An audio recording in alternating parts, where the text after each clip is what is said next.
Acts 17. And having passed through Amphipolis and Apollonia, they came to Thessalonica, where there was a congregation of the Yehudim. And according to his practice, Shaul went into them, and for 3 Sabbaths was reasoning with them from the Scriptures, explaining and pointing out that the Messiah had to suffer and rise again from the dead, saying, "This is the Messiah, Yeshua, whom I proclaim to you." And some of them did believe, and a large number of the worshipping Greeks, and not a few of the leading women, joined Shaul and Silas. But the Yehudim, who did not believe, having become envious, took some of the wicked men from the marketplace, and gathering a mob, set all the city in an uproar, and came upon the house of Jason, and were seeking to bring them out to the people.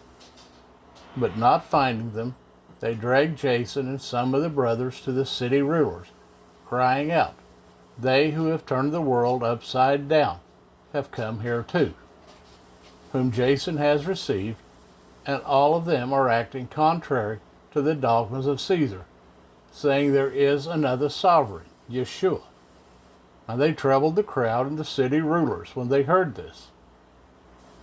And when they had received a pledge from Jason and the rest, they let them go.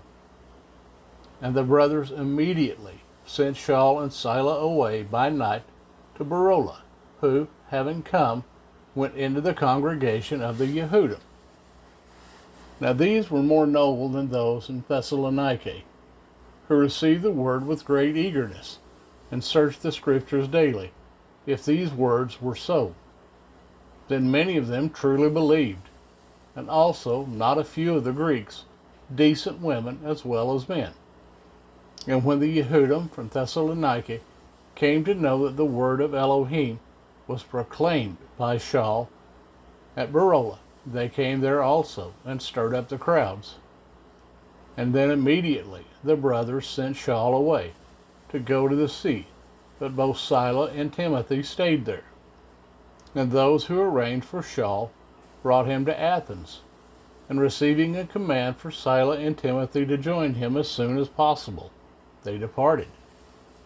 But while Shaul was awaiting for them at Athens, his spirit was stirred up within him, when he saw that the city was utterly adulterous.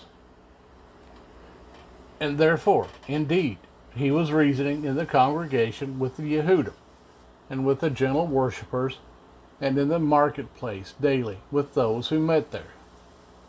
And some of the Epicurean and Stoic philosophers encountered him, and some were saying, "What does this babbler wish to say?"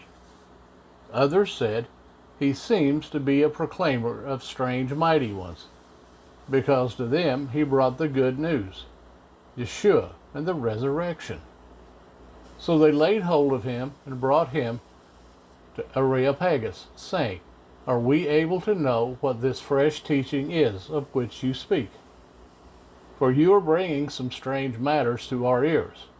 We wish then to know what these mean."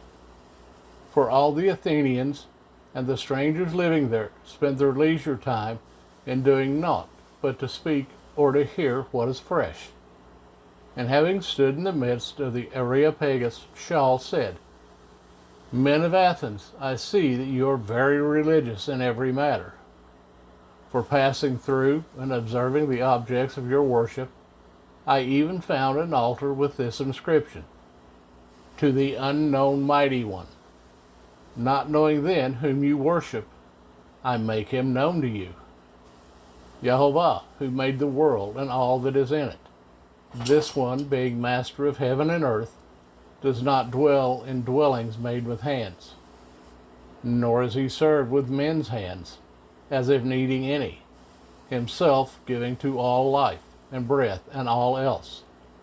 And he has made from one blood every nation of men to dwell on all the face of the earth, having ordained beforehand the times and the boundaries of their dwelling, to seek the Master, if at least they would reach out for him and find him, though he is not far from each one of us. For in him we live and move and are. As also some of your own poets have said, for we are also his offspring. Now then, since we are the offspring of Elohim, we should not think that the Elohim is like gold or silver or stone, an image made by the skill and thought of man. Truly then, having overlooked these times of ignorance, Elohim now commands all men everywhere to repent, because he has set a day on which he is going to judge the world in righteousness by a man whom he has appointed, having given proof of this to all by raising him from the dead, and hearing of the resurrection of the dead. Some indeed mocked, while others said, we shall hear you again concerning this. And so Shaul went out from among them. But some men joined him and believed, among them Dionysius the Areopagite and a woman named Damaris, and others with them.